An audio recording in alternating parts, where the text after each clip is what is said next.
বিসমিল্লাহির রহমানির রহিম। ইয়া আইয়ুহাল্লাযীনা আমানু কুতিবা আলাইকুমুস সিয়াম কামা কুতিবা আলাল্লাযীনা মিন ক্বাবলিকুম লাআল্লাকুম তাত্তাকুন। আল্লাহ রাব্বুল আলামিন বলেন, হে ঈমানদারগণ, তোমাদের উপরে রোজাকে ফরজ করা হয়েছে যেরকম তোমাদের পূর্ববর্তী লোকদের উপরে ফরজ করা হয়েছে। রমজানের রোজা ফরজ হওয়ার পরও একটা স্বাধীনতা ছিল। কি সেই স্বাধীনতা? ওয়া আলাল্লাযীনা ইউতীকুনাহু ফিদিয়াতুন তুআমু মিসকিন। কেউ যদি রোজা রাখতে একটু কষ্ট অনুভব করত, তো সে ইচ্ছে করলে রোজা না রাখা ফিদিয়া দিতে পারত। আমি রোজা রাখবো না, আমার টাকা আছে, ফিদিয়া দিতে পারত। এটা প্রথমে একটা স্বাধীনতা ছিল। এটা হলো তৃতীয় ধাপ। এবার চতুর্থ ধাপ, ফামান শাহিদা মিনকুমুশ শাহরা ফালইয়াসুম। আল্লাহ বলেন, না, এখন আর কোনো স্বাধীনতা নাই। রমাদানুল মুবারক যারাই পাইবা, তোমাদেরকে রমজানের রোজাগুলো রাখতে হবে। সুবহানাল্লাহ, এটা তোমাদের রাখতে হবে। এই হলো চারটি ধাপ। এবার আসেন তৃতীয় পয়েন্ট। প্রথমে আমরা বুঝলাম সৌম শব্দের আবিধানিক অর্থ, এরপরে সৌমের একটা সংক্ষিপ্ত ইতিহাস। এখন 3 নম্বর, আমাদের সৌম কতক্ষণ আমরা রাখবো। আল্লাহ রাব্বুল আলামিন বলেন, সুম্মা আতিম্মুস সিয়ামা ইলাল লাইল। সাহরি খাওয়ার পর থেকে সূর্যাস্ত পর্যন্ত এই রোজা পালন করতে হবে। আমাদের রোজা বা সৌমের শুরু হবে সাহারি, শেষ হবে ইফতার। আমাদের হযরত ওয়ালা হাকিমুন নফস আল্লামা মুফতি মুশতাকুন নবী কাসিম হাফিজাহুল্লাহ হযরত খুব সুন্দর করে বলেন, আপনারা সকলেই শুনেছেন। হুজুর বলেন, দিনের বেলা সিয়াম, রাতের বেলা কিয়াম। বলেন, দিনের বেলা সিয়াম, রাতের বেলা, মানে আমার দিনটা কাটবে রোজা। এবার রোজা বলতে আপনি যা বুঝেন, হাতের রোজা, চোখের রোজা, পায়ের রোজা, কলবের রোজা, দৃষ্টির রোজা, কানের রোজা, সবগুলো যা বুঝেন। তো আমাদের রোজাগুলো শুরু সাহারি, শেষ হবে ইফতার। প্রশ্ন, হুজুর আমরা সাহারি কেন খাবো? সাহারি খাবো আমরা কয়েকটি কারণে। 1 নাম্বার, সাহারি রাসূলুল্লাহ সাল্লাল্লাহু আলাইহি ওয়াসাল্লামের আমল। নবীজি সাহারি খাইতেন, শেষ রাতের যে খাবারটা নবীজি খাইতেন, সাহাবারাও খাইতেন। বুখারী শরীফের বর্ণনা, রাসূলুল্লাহ সাল্লাল্লাহু আলাইহি ওয়াসাল্লামের সাহাবী যায়েদ ইবনে সাবিত বলেন, তাসাহহারনা মা রাসূলিল্লাহি সাল্লাল্লাহু আলাইহি ওয়াসাল্লাম। যায়েদ ইবনে সাবিত রাদিয়াল্লাহু আনহু বলেন, আমরা নবীজির সাথে সাহারি খাইছি। সুবহানাল্লাহ বলেন, নবীজির সাথে আমরা সাহারি খাইছি। 1 নাম্বার, আমরা সাহারি খাবো কেন বলেন তো? নবীজি খাইছেন, সাহাবারা খাইছেন, এজন্য। 2 নাম্বার, সাহারি আমরা কেন খাবো? সাহারি হচ্ছে, রাসূল বলেন, সাহারি হচ্ছে সবচাইতে পবিত্র খাবার। সুবহানাল্লাহ বলেন, সাহারি সবচেয়ে পবিত্র খাবার এবং বরকতময় খাবার। নাসাই শরীফের বর্ণনা, ওয়া আনিল ইরবাদ ইবনে সারিয়া রাদিয়াল্লাহু তাআলা আনহু قال, ইরবাদ ইবনে সারিয়া রাদিয়াল্লাহু তাআলা আনহু বলেন, দাখালতু আলান নবী সাল্লাল্লাহু আলাইহি ওয়াসাল্লাম, আমি রাসূলুল্লাহ সাল্লাল্লাহু আলাইহি সাল্লামের ঘরে প্রবেশ করলাম। ওয়া হুয়া ইয়াদউ ইলা সাহুর ফি শাহরি রমাদান। রাসূল নিজে নবীজি নিজে সাহারির জন্য সাহাবাদেরকে ডাকতেন, দাওয়াত করতেন। সুবহানাল্লাহ। আরে আমরা সাহারির সময় মাইক দিয়ে ডাকাডাকি করি কিনা বলেন, যে ভাই সাহারির আর এতটুকু সময় বাকি আছে, এখনো যারা ঘুম থেকে ওঠেন নাই জাগ্রত হন, সাহারি পাঠান, খাবারের ব্যবস্থা করুন, বলে কি বলে না? স্বয়ং নবীজি রাসূল সাহারির জন্য সাহাবাদেরকে ডাকতেন। কি বলে ডাকতেন জানেন? নবীজি বলতো, হালুম্মু ইলাল গাদাইল মুবারাক, তোমরা সবাই বরকতপূর্ণ পবিত্র খাবার সাহারির দিকে তাড়াতাড়ি আসো। সুবহানাল্লাহ। তাহলে আমরা এই হাদিস থেকে বুঝলাম সাহারি পবিত্র খাবার। বলেন, সাহারি পবিত্র খাবার। মুসলমানের সাহারিটা পবিত্র খাবার, বরকতপূর্ণ খাবার। 3, সাহারি আমরা কেন খাবো? রাসূল বলেন প্রত্যেক মুমিন পুরুষ মুমিনা, জি ভাই আমরা সবাই একটু সামনে অগ্রসর হয়ে বসি, যার সামনে যতদূর জায়গা খালি আছে একটু হিম্মত করে, জি যাদের সামনে একটু খালি জায়গা আছে একটু সামনাসামনি আগে আগে বসে, জি জি তো মাশাআল্লাহ, জি যার সামনে যতদূর জায়গা খালি আছে আমরা একটু সামনে অগ্রসর হয়ে বসি।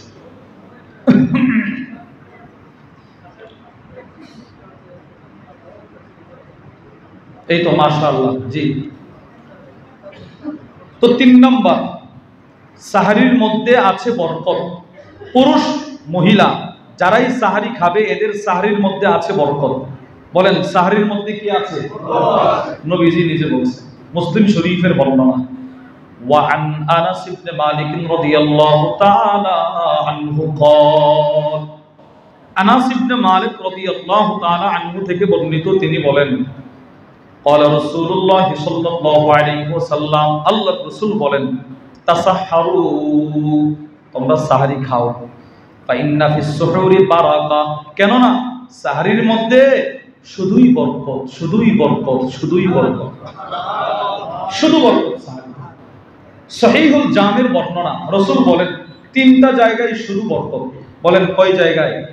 আল বারাকা ফি সালাসা, 1 নাম্বার আল জামাআত, জামাতে চলাফেরা করা, 4 জন একসাথে হাঁটতেছে, হুট করে একজন আলাদা চলে গেছে, এই মনে করেন এখানে আসছেন, কথার কথা এক জায়গা থেকে আপনারা 10 জন আসছেন, 9 জন এখানে বসা, আর একজন ঘুরতেছে, ওই বেচারার মধ্যে কোনো বরকত নাই, ওনার মধ্যে কি নাই?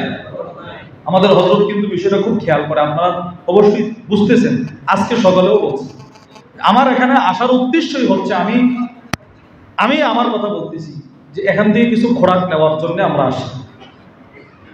আপনি ইচ্ছে করলে, আমি ইচ্ছে করলে এতগুলো মানুষ এক জায়গায় জমা করা সম্ভব, কিন্তু আমি তো আসছি, অনেক ওলামা ইকরামকে পাইলাম, বসলাম, এটা একটা বরকত।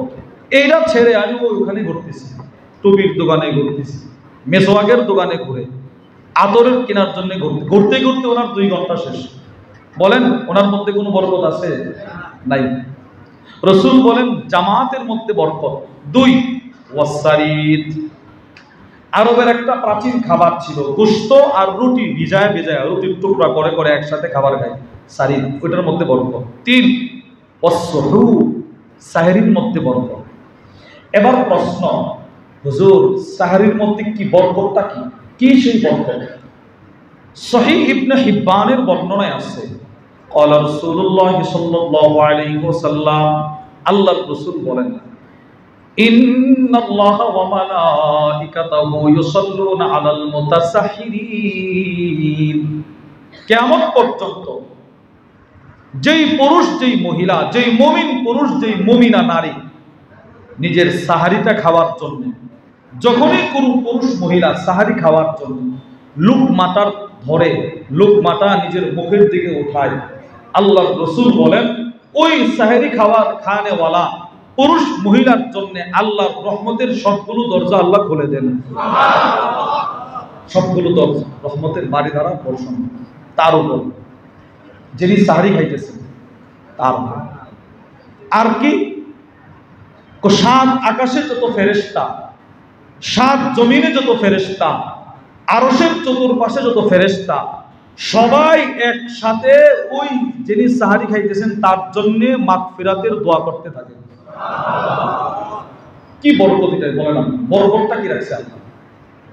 কত দামি বরকত, সাহারির মধ্যে বরকত আছে না নাই? বলেন আমি খাবো সাহারি আমার শরীরের শক্তি সঞ্চয় হওয়ার জন্য, এটার মধ্যেও আল্লাহ রহমতের দরজা খুলে দিয়েছে, এটার মধ্যেও ফেরেশতারা মাগফিরাতের দোয়া করে। তাহলে 1 নম্বর সাহারি খাবো কেন? রাসূল খাইতেন, সাহাবারা খাইতেন এজন্য। 2 নম্বর সাহারি খাবো কেন? এটা একটা পবিত্র খাবার। 3 নম্বর সাহারি খাবো কেন? সাহারির মধ্যে আছে বরকত। প্রশ্ন, বরকতটা কি? আল্লাহর রহমতের দরজাগুলো খুলে দিবেন, আল্লাহর ফেরেশতারা মাগফিরাতের দোয়া করবেন। 4 নম্বর আমরা সাহারি খাবো কেন? আমাদের রোজার শুরু সাহারি, এটা বলতেছি। সাহারি আমরা কেন খাবো?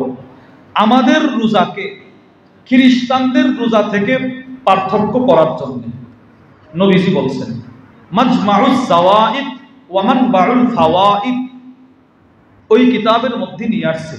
আল্লামা নুরউদ্দিন আল হাইসামি গালিব আপনি লিখছেন, রাসূলুল্লাহ সাল্লাল্লাহু আলাইহি সাল্লাম বলেন, ফাসলুমা বাইনা সিয়ামিনা ওয়া সিয়ামি আহলিল কিতাব, আমাদের রোজা আর খ্রিস্টানদের রোজার পার্থক্যটাই হলো আকালাতুস সাহার, সাহারি খাওয়া। সাহারি, এই যে সাহারি বলা হয় রমাদানুল মুবারকের রোজা রাখার উদ্দেশ্যে ভোর রাতে যে খাবারটা মানুষ খায় ওইটা খাওয়া। আমরা খাই, খ্রিস্টানরা খায় না, এরা ওই সময় সাহারিটা খায় না। তো আমাদের সাহারি কেন খাবো? খ্রিস্টানদের রোজার সাথে আমাদের রোজার পার্থক্য করার জন্য। চাপ। 5 নাম্বার, আমরা সাহারি কেন খাবো? রাসূল বলেন, তোমার শরীরে যেন সারাদিন ইবাদত করতে পারো, সেই শক্তি যেন সঞ্চয় হয়, এজন্য সাহারি খাইবা। সাহারি যত দেরিতে খাওয়া যায়, ইফতার যত দ্রুত করা যায়, সময় হওয়ার পর সাহারি যত দেরিতে খাওয়া যায়, ইফতার যত দ্রুত করা যায়। রাসূল বলেন, আজ্জিলুল ইফতার, ইফতার দ্রুত করবা, সময় হওয়ার আগে না, সময় হওয়ার পর। আর সাহারি দেরিতে খাইবা। এবার আসেন 4th পয়েন্ট, আমাদের রোজার শুরু সাহারি, শেষ ইফতার। সাহারির মধ্যেও থাকতে হবে খেজুর, ইফতারের মধ্যেও থাকতে হবে খেজুর। বলেন, আমাদের সাহারিতে কি থাকবে? খেজুর তো থাকবে। এটা ছাড়া বাদ বাকি যেই দেশের যেই কৃষ্টি কালচার, অনেক দেশের মানুষ আছে এরা ভাত খাইতে পারে না, রুটি খায়া রোজা রাখে। অনেক দেশের মানুষ এরা পায়েস খায়া রোজা রাখে। আর আমরা যারা বাংলাদেশের মানুষ, আমাদের ভাত লাগে, ভাত তরকারি খায় আমরা কি সাহারি করি। যেটাই খাই না কেন আমাদের খেজুর থাকতে হবে। কেন বললাম? খেজুর হলো শরীয়তে ইসলামে একটা গুরুত্বপূর্ণ দামি ফল। সুবহানাল্লাহ বলেন। শরীয়তে ইসলামে খেজুরের দাম আছে। শরীয়তে ইসলামে খেজুর যেই গাছে ধরে ওই গাছেরও দাম আছে। আজীব কথা, খেজুরের দাম। আবু দাউদ শরীফের বর্ণনা, আপনি কেন খেজুর খাবেন? আবু দাউদ শরীফের বর্ণনা, وعن عائشة رضي الله تعالى عنها قالت, أما زن عائشة الصديقة رضي الله تعالى عنها থেকে বর্ণিত, তিনি বলেন, قال النبي صلى الله عليه وسلم بيت الله تمر فيه, রাসূল বলেন, দেখেন কি বলছেন নবী, শোনো, তোমাদের যাদের ঘরে খেজুর নাই, খেজুর খেজুর বলেন তো কি নাই? আমাদের যাদের ঘরে কি নাই? রাসূল বলেন, জিয়ান আহলু, ওই ঘরের প্রত্যেকটা সদস্য ক্ষুধার্ত, অভুক্ত। দুনিয়ার মানুষ ওই পরিবারের সবাইকে পরিতৃপ্ত মনে করলেও আমি রাসূল বলবো সে ক্ষুধার্ত। খেজুর এত বড় গুরুত্বপূর্ণ, নবীজি খেজুর না থাকলে আমাদেরকে ক্ষুধার্ত বলে। 1 নাম্বার, যেই ঘরে খেজুর নাই সেই ঘরের মানুষগুলো কি বলেন? ক্ষুধার্ত। 2, খেজুর মানুষের খিদা বা ক্ষুধা, পেটের খিদাকে নিবারণ করে বা নিবারণ করতে সহায়ক। বুখারী শরীফের বর্ণনা, وعن عائشة رضي الله تعالى عنها قالت, أما زن عائشة الصديقة رضي الله تعالى عنها থেকে বর্ণিত, তিনি বলেন, توفي رسول الله صلى الله عليه وسلم وقد شبعنا من الأسودين, আম্মা জান বলেন, আল্লাহর নবীর ইন্তেকালের পর 2টা কালো জিনিস দিয়ে আমরা আমাদের পেটের খিদা নিবারণ করতাম। রাসূলের ইন্তেকালের পরে 2টা কালো জিনিস দিয়ে আমরা আমাদের পেটের খিদা নিবারণ করছি। 1, আত-তামার, খেজুর। 1 নম্বর কি? 2, আল-মা, পানি। আম্মা জান বলেন, খেজুর আর পানি দিয়ে আমরা পেটের খিদা নিবারণ করতাম। খেজুর মানুষের পেটের খিদা নিবারণ করে, এই হাদিস থেকে আমরা বুঝলাম। আরেকটা হাদিস শুনি, মুসলিম শরীফের বর্ণনা। এই হাদিসের বর্ণনাকারীও আম্মা জান আয়েশা আস-সিদ্দিকা রাদিয়াল্লাহু তাআলা আনহা। আম্মা জান বলেন, জাআতনি মিসকিনা, আমার ঘরে এক অসহায় মহিলা আছে, ওয়া তাহমিলু ইবনাতাইনি লাহা, মহিলাটার 2 কোলে 2টা কন্যা সন্তান। আমারে বলতেছে, আম্মা জান, আমি কয়েকদিন যাবত পেটে কোনো খাবার নাই, পেটের খিদায় আছে, আমার বুকে দুধ নাই, বাচ্চাগুলোরও খাবার নাই, আপনার কাছে কি কোনো খাবার হবে? দেন না, আমার পেটের খিদাটা নিবারণ করি। ফাআতআমতুহা সালাসা তামারাত, আম্মা জান বলে, ওই মহিলাটাকে আমি 3টা খেজুর দান করলাম। মহিলারও অভিযোগ পেটে খিদা, আর আম্মা জান দিলেনও 3টা খেজুর, হয়তো ছেলেরই 3টা খেজুর, 3টা দিয়ে দিছে। এবার মহিলা নিজের 2টা মেয়েরে 2টা খেজুর দিছে, নিজের বন্টনের খেজুরটা মুখের দিকে উঠাইছে খাবে, দুটা মেয়ে যার যার খেজুর খায়া মারে বলে, আম্মা আপনার খেজুরটা আমাদেরকে দিয়ে দেন, আমাদের পেটের খিদা নিবারণ হয় নাই। মা মায়ের বন্টনের খেজুরটা না খায়া মেয়েগুলোরে বন্টন করে দিয়ে দিছে। দুটা মেয়ে দেড়টা করে খেজুর খাইলো, এদের পেটের খিদা নিবারণ হয়ে গেছে। তাহলে খেজুর মানুষের পেটের খিদা নিবারণ করে কিনা বলেন? দেড়টা খেজুর আর দূরে দূর, আমাদের তো 1 প্লেট ভাত লাগে, 1.5 প্লেট 2 প্লেট ভাত খাইলে এনে পেটের খিদা নিবারণ হয়। এই গতকালকে এই যে কথাগুলো আপনাদেরকে বলতেছি, এটা কোম্পানিগঞ্জে এক জায়গায় বলছি, বলার পরে একজন ডাক্তার মানুষ উনি বলতেছে, হুজুর আমি গত কয়েক মাস আগে উমরায় গেছি, হুজুর আমি কখনো খাজুর, উনি খাজুর বলতেছে মানে খাজুর খাইতে পারি না, খেজুর আমি কখনো খাইতে পারতাম না, খাইলে আমার সমস্যা হতো বা ভয়ে খাই না, এটা গরম খাবার। তিনি বলেন কিন্তু আশ্চর্য, আমি মদিনায় গেছি, আমার মনে একটা ভালোবাসা আসছে, কিরে রসুলের দেশে আসলাম, নবীজি যেই জমিনে ঘুমায় দিয়েছিল, এই জমিনে যে খেজুর গাছগুলো ওই খেজুর গাছ খাইলে কতই না সৌভাগ্য, একটা খেজুর খাইতে দিই। ইনি বলে, হুজুর আমি একটা খেজুর খাইছি সকালে, আবার রাত্রে 8টা বাজে ভাত খেয়েছি, আমার পেটে কোনো খিদাই অনুভব হয় না। আসলেই রসুল যে বললেন খেজুর মানুষের পেটের খিদা নিবারণ করে, এটা আসলেই কি যথার্থ? সুবহানাল্লাহ বলেন, আসলেই সত্যি। তাহলে খেজুর পেটের খিদা নিবারণ করে, সহায়ক। 1 নাম্বার, যেই ঘরে খেজুর নাই ঘরের মানুষগুলো অভুক্ত। 2 নাম্বার, খেজুর পেটের খিদা নিবারণে সহায়ক। 3 নাম্বার, আপনি যে খেজুরটা খাবেন, খেজুরটা খাওয়ার কিছু নিয়ম আছে, নিয়ম। রসুল যেইভাবে খাইছেন আপনি সেইভাবে খাবেন। নবীজি কেমনি খেজুর খাইছেন? আবু দাউদ শরীফের বর্ণনা, ওয়ান আব্দুল্লাহ ইবনে জাফর রাদিয়াল্লাহু তাআলা আনহুমা ক্বাল, হযরত আলী ইবনে আবি তালিব রাদিয়াল্লাহু তাআলা আনহুর আপন ভাই জাফর ইবনে আবি তালিবের ছেলে আব্দুল্লাহ ইবনে জাফর তিনি বলেন, কানা রাসূলুল্লাহ সাল্লাল্লাহু আলাইহি ওয়াসাল্লাম ইয়াকুলুল কিসা বির রুতাব, নবীজি শশা খাইতেন খেজুরের সাথে। কি খাইতেন বলেন? মানে শশা আর খেজুর নবীজি একসাথে খাইতেন। তো আপনি সাহারিতেও একটা শশা একটা খেজুর খাবেন, ইফতারেও খাবেন, নবীজি খাইছেন। কেন খাইছেন নবীজি এটাও বলতেছেন। তাহলে 1 নাম্বার, রসুল খেজুর খাইতেন কিসের সাথে? মানে সব সময় না, ফাঁকে ফাঁকে খাইতেন। কেন খাইতেন এটা বলতেছেন। দ্বিতীয়, তরমুজের সাথে রসুল খেজুর খাইতেন। সুবহানাল্লাহ, নবীজি তরমুজের সাথে কি খাইতেন? খেজুর খাইতেন। আম্মাজান আয়েশা আস-সিদ্দিকা রাদিয়াল্লাহু তাআলা আনহা বলেন, কানা রাসূলুল্লাহ সাল্লাল্লাহু আলাইহি ওয়াসাল্লাম ইয়াকুলুল বিত্তিখা বির রুতাব, নবীজি তরমুজের সাথে খেজুর খাইতেন। খায়া কি বলতেন জানেন? নবীজি তরমুজ আর খেজুরটা খাওয়ার পরে সাহাবাদেরকে বলতেন, নাকসিরু হাররাহাদা বিবারদিহাদা, সাহাবারা শোনো, খেজুর হলো একটা গরম খাবার, তরমুজ হলো একটা ঠান্ডা খাবার। শুধু গরম খাইলে এও পেটে সমস্যা, শুধু ঠান্ডা খাইলে এও সমস্যা। আমি রাসূল খেজুরের গরমকে তরমুজের ঠান্ডা দিয়ে নিয়ন্ত্রণ করলাম, আর তরমুজের ঠান্ডাকে খেজুরের গরম দিয়ে নিয়ন্ত্রণ করলাম। আপনি খাবেন, বলেন ইনশাআল্লাহ। নবীজি খাইছে, আমিও একবার খাবো, এগুলো খাবার নিয়ন্ত্রণ করা। তাহলে আমাদের সাহারিতেও খেজুর থাকবে, ইফতারেও কি থাকবে বলেন? খেজুর থাকবে। সাহারিতে খেজুরটা, এতদিন আপনি দুধ আর কলা দিয়ে খাইছেন, এখন থেকে আপনি খেজুর আর দুধ দিয়ে খাবেন। অর্থাৎ নবীজি বলেন, নি'মা সাহুরুল মুমিন আত-তামার, একজন মুমিনের সাহারিতে খেজুর থাকলে ওই সাহারিটার চাইতে উত্তম সাহারি হতে পারে না। আমরা সাহারির সময় খেজুর রাখি, হ্যাঁ খেজুর রাখবো, বলেন ইনশাআল্লাহ।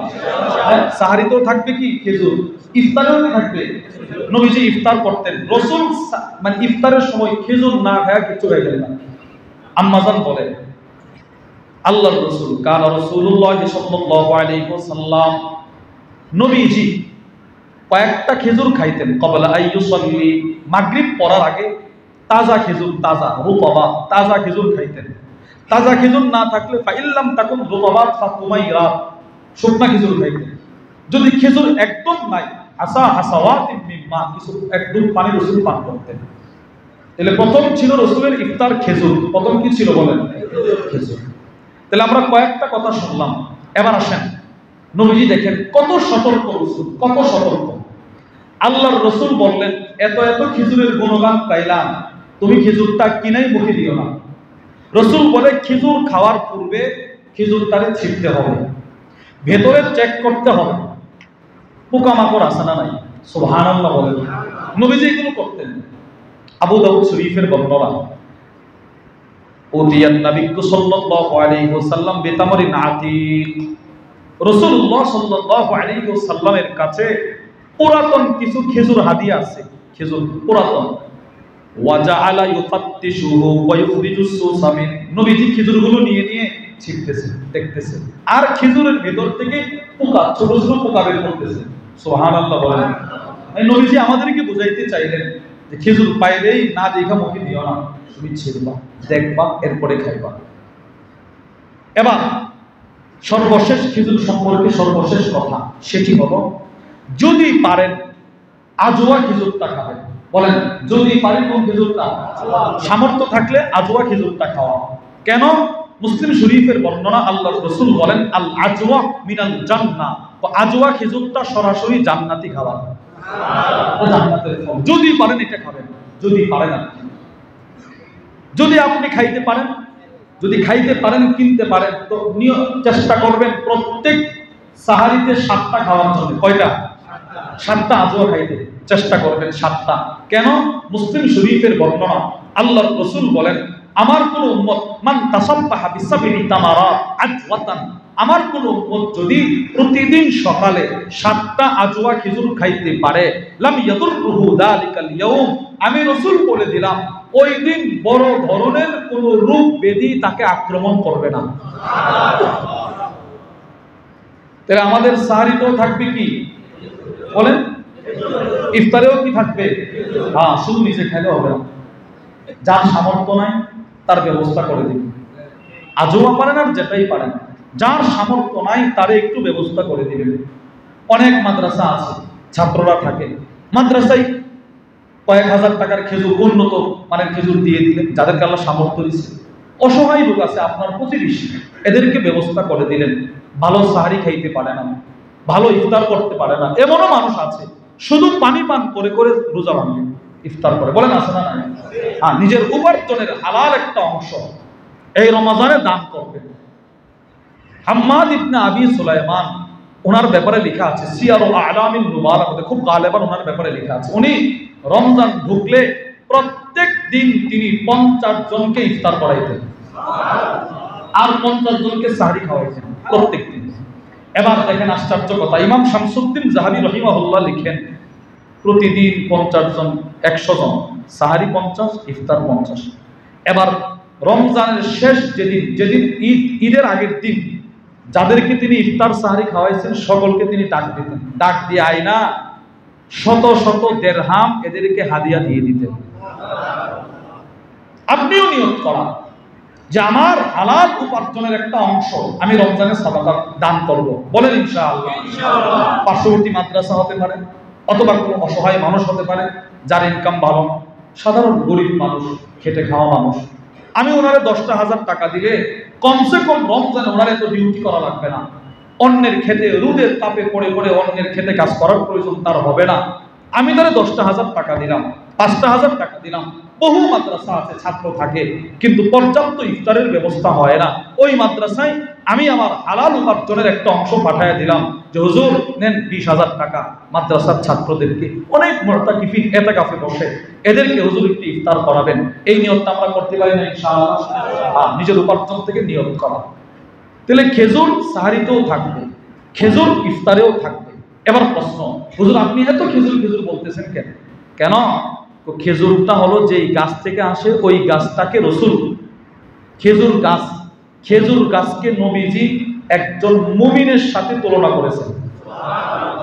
খেজুর গাছকে, বুখারীর বর্ণনা, আব্দুল্লাহ ইবনে উমর বলেন, মুরব্বী সাহাবারা, বড় বড় সাহাবা, কিবারে সাহাবারা বসা, নবীজি একদিন সাহাবাদেরকে একটা প্রশ্ন করলেন।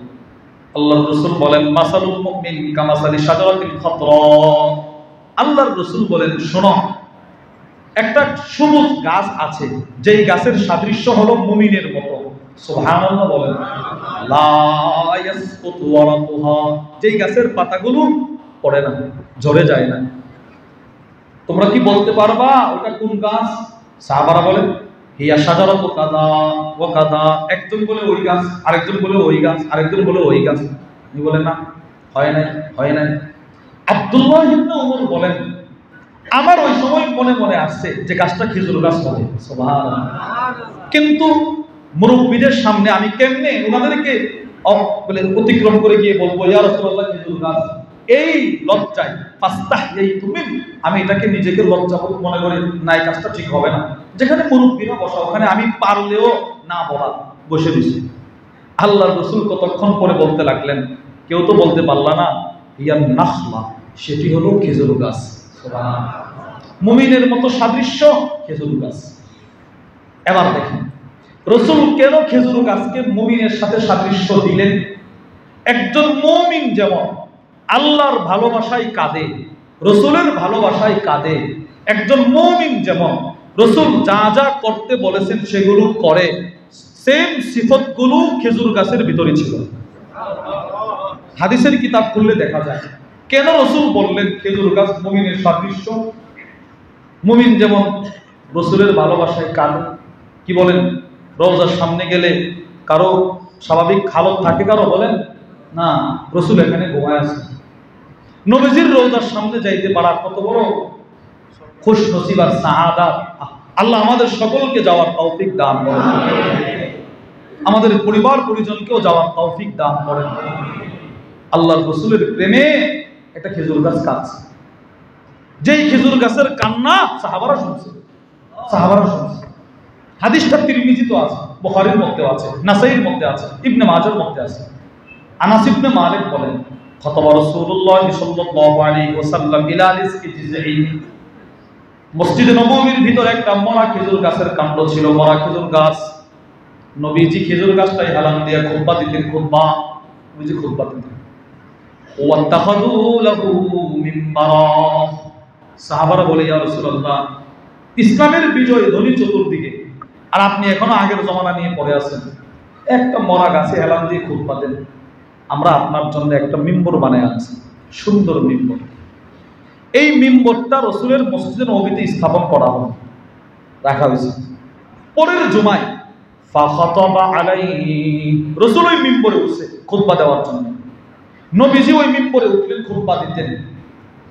সাহাবারা বলেন, আনাস ইবনে মালিক বলেন ফাহান্নাল জিজউ হানিনান নাকা, উট যেইভাবে কাঁদে ওইভাবে খেজুর গাছটা কান্না শুরু করছে। বুখারীর বর্ণনায় আছে সিয়াহাস সাবিকি, ছোট্ট বাচ্চাটা মায়ের কোলে থাকলে ঘুম চলে আসতেছে, মনে করেন মা কোলে নিয়ে নামতেছে, বাচ্চাটার ঘুম চলে আসছে। এমন সময় কেউ টান দিয়ে নিয়ে গেলে বাচ্চাটা চিৎকার দেয় কিনা বলেন? বাচ্চাটা যেমনি মায়ের কোল থেকে টান দিয়ে নিয়ে গেলে চিৎকার দেয়, কাঁদে, খেজুর গাছটা রাসূলের ভালোবাসায় ওইভাবে কান্না শুরু করছে। সব সাহাবারা আশ্চর্য হয়ে গেলেন, কি পরিমাণ রাসূল এটারে ভালোবাসলেন। এই খেজুর গাছের কান্নার আওয়াজ শুনে ফানাজালা, রাসূল নতুন মিম্বর থেকে নেমে গেলেন। ফাহতাদারাহু, রাসূল গিয়ে খেজুর গাছটারে এইভাবে জড়ায় ধরলেন। তুমি কাঁদবা না, তুমি কেন কাঁদতেছো? নবীজি জড়ায় ধরছেন। আল্লাহর রাসূল শুধুই মাত্র খেজুর গাছটাকে জড়ায় ধরেন নাই, নবীজি বলে সাহাবারা শোনো, লাউলাম আহতাদিবহু লাহান্না ইলা ইয়াউমিল কিয়ামা, আজকে এটার প্রেম যদি আমি নিজে বুকে না নিয়ে নিভাইতাম তাহলে এটা কিয়ামত পর্যন্ত এখানে দাঁড়ায় দাঁড়ায় কাঁদতো। বিশ্বের যত হাজী সাহেব হজ করতে যাইতো এরা এটার কান্না শুনত। আমি চাই না, এই জন্য এটার ভালোবাসা আমি এখানে থামাই দিচ্ছি। খেজুর গাছ রাসূলের প্রেমে কাঁদছে। একজন মুমিন যেমন নবীর প্রেমে কাঁদে, খেজুর গাছ কাঁদছে। এই জন্য আল্লাহ রাসূল বলছে মাসালুল মুমিন কামাসালি শাজারাতিন খাদরা, একজন মুমিনের দৃষ্টান্ত ওই সবুজ গাছের মতো, খেজুর গাছ। এবার দেখেন এটা কাঁদছে, এবার খেজুর গাছ নবীজির কথাও শুনছে। সুবহানাল্লাহ। তিরমিজি শরীফের বর্ণনা আব্দুল্লাহ ইবনে আব্বাস রাদিয়াল্লাহু তাআলা আনহুমা থেকে বর্ণিত, তিনি বলেন এক গ্রাম্য বিধর্মী মুশরিক নবীজির দরবারে আসে। লোকটা মুশরিক কিন্তু সহজ সরল, এসে নবীরে প্রশ্ন করে, ইয়া রাসূলুল্লাহ বিমা আ'রিফু আন্নাকা নাবিয়্যুন, আচ্ছা আপনি যে নবী এটা আমি বিশ্বাস করব কেমনে? নবীরে বলতেছে আপনি যে নবী এটা আমি চিনব কেমনে? আমার বলেন আপনি। আল্লাহর রাসূল তো আশ্চর্য, নবীজি কি বলে জানেন? আল্লাহর রাসূল বলেন, ইনদাউতু হাযাল ইক্কা মিন হাদিহিন নাখলা, ওই যে খেজুর গাছটা দেখা যায় বলেছি, খেজুর গাছের ছত্রাগুলো দেখছো, কাদিগুলো দেখছো, খেজুরের ফুল, খেজুর যে ধরতেছে বলেছি। আল্লাহর রাসূল বলেন, ওই খেজুর গাছের ফুল আর খেজুরগুলো, খেজুরের ছত্রাগুলো, কাদিগুলো যদি ডাক দিয়ে আমি আমার কাছে আনতে পারি, আতাশহাদু আন্নী রাসূলুল্লাহ, তুমি কি সাক্ষ্য দিবে আমি আল্লাহর রাসূল? তুমি বলো আমারে। সে বলে আগে আনেন আপনি। আব্দুল্লাহ ইবনে আব্বাস রাদিয়াল্লাহু তাআলা আনহুমা বলেন, রাসূল হাতের আঙ্গুলটা ইশারা করে বলেন এদিকে আসো। ফাজাআলা ইয়াসু, সাথে সাথে খেজুরের ফলগুলো, খেজুরের কাদিগুলো দৌড় দিয়া নবীজির পা মুবারকের সামনে চলে আসে। সুবহানাল্লাহ। মুমিন রাসূল এমনিতেই মুমিন বলে নাই, খুব ভেবেচিন্তে রাসূল মুমিন বলেছে। মুমিনের সাদৃশ্য নবীজি বলে দিয়েছেন। একজন মুমিন যেমন, আবু বকর এদিকে আসেন, আবু বকর দৌড়ে চলে আসতেন। ওমর এদিকে আসেন, ওমর ইবনুল খাত্তাব রাদিয়াল্লাহু তাআলা আনহুমা দৌড়ে চলে আসতেন। ওসমান রাদিয়াল্লাহু আনহু এদিকে আসেন, দৌড়ে চলে আসতেন। বদর যুদ্ধে যাব, সাহাবারা বলে ডান দিকে আসি, বাম দিকে আসি, সামনে আসি, পিছনে আসি। এইরকম মুমিনের সিফত খেজুর গাছের ভিতরে। রাসূল যুদ্ধে গেলেও নবীর হাতে খেজুরের ডাল থাকতো। সুবহানাল্লাহ বলেন, খেজুরের ডাল থাকতো নবীর হাতে। তো আল্লাহর রাসূল এবার বললেন, যাও জায়গায়, আপন জায়গায় চলে যাও। খেজুরগুলো, কাদিগুলো আবার আপন জায়গায় চলে গেছে। ওই লোকটা আসলামাল আরাবিয়্যু, ওই লোকটা সাথে সাথে কালিমা পড়ে মুসলমান হয়ে গেছে। তাহলে শরীয়তে ইসলামে খেজুরের গুরুত্ব আছে না নাই? এবার খেজুর গাছেরও গুরুত্ব আছে না নাই? আশ্চর্যের বিষয় হলো খেজুর গাছের গুরুত্ব শুধু দুনিয়াতে না। তিরমিজির বর্ণনা, ওয়ান জাবির ইবনে আব্দুল্লাহ রাদিয়াল্লাহু তাআলা আনহুমা قال, হযরত জাবির ইবনে আব্দুল্লাহ রাদিয়াল্লাহু তাআলা আনহুমা থেকে বর্ণিত, তিনি বলেন, মান ক্বালা সুবহানাল্লাহ ওয়া বিহামদি, আমার উম্মত যদি একবার বলে সুবহানাল্লাহ, বলেন তো কি বলেন? সুবহানাল্লাহ, সুবহানাল্লাহ, সুবহানাল্লাহ ওয়া বিহামদি, এই শব্দ রাসূল বলেন আমার কোন উম্মত যদি একবার বলে, গুরিসাত লাহু নাখলাতুন ফিল জান্নাহ, ওই খেজুর গাছই তার জান্নাতে লাগানো হবে। সুবহানাল্লাহ। আরে দুনিয়াতেও খেজুর গাছ, জান্নাতেও খেজুর গাছ। বিষয়টা কোথায় চিন্তা করো? দুনিয়াতেও খেজুর গাছ, জান্নাতেও খেজুর গাছ। কেউ দুনিয়াতে একবার বলবে সুবহানাল্লাহ, রাসূল বলেন জান্নাতে লাগানো হবে খেজুর গাছ। গাছটা কত বড় হবে? বুখারীর বর্ণনা, وعن أنس بن مالك رضي الله تعالى عنه قال, আনাস ইবনে মালিক রাদিয়াল্লাহু তাআলা আনহু থেকে বর্ণিত, قال رسول الله صلى الله عليه وسلم, আল্লাহর রাসূল বলেন, নবীজি বলেন, ইন্না ফিল জান্নাতি লাশাজারা, জান্নাতের এক একটা গাছ, জান্নাতের এক একটা গাছ কত বড় হবে? ইয়াসিরুর রাকিবু ফি জিল্লিহা মিআতা আম লা ইয়াতউহা, এই গাছের চতুর্দিকে জান্নাতি একটা ঘোড়া দিয়ে যদি 100 বছরও দৌড়ানো হয়, এরপরেও গাছের ছায়া শেষ হবে না। সুবহানাল্লাহ। এই জন্য ইফতারে থাকবে খেজুর, সাহরিতেও কি থাকবে বলেন? রমজান নিজের সাধ্য অনুপাতে মানুষকে ইফতারের ব্যবস্থা করে দেওয়া, বলেন ইনশাআল্লাহ। হ্যাঁ, সাহরির ব্যবস্থা করে দেওয়া। হ্যাঁ, প্রতিবেশীকেও দিবেন, নিকটবর্তী যে মাদ্রাসাগুলো আছে যার যেখানে পছন্দ ওখানেও নিজের হালাল উপার্জনের একটা অংশ রেখে দিবেন। হুজুর আপনি ইফতার করবেন, ছাত্রদেরকে ইফতার করাবেন, হ্যাঁ, যারা এতেকাফ বসবে এদেরকে ইফতার করাবেন। আমরা নিয়ত করতে পারি না ইনশাআল্লাহ? আল্লাহ আমাদের সকলকে যেইভাবে রমাদানুল মুবারক কাটাইবে, আল্লাহ আল্লাহর রাসূল খুশি ওইভাবে কাটানোর তৌফিক দান করেন। ওমা আলাইনা ইল্লাল বালাগ।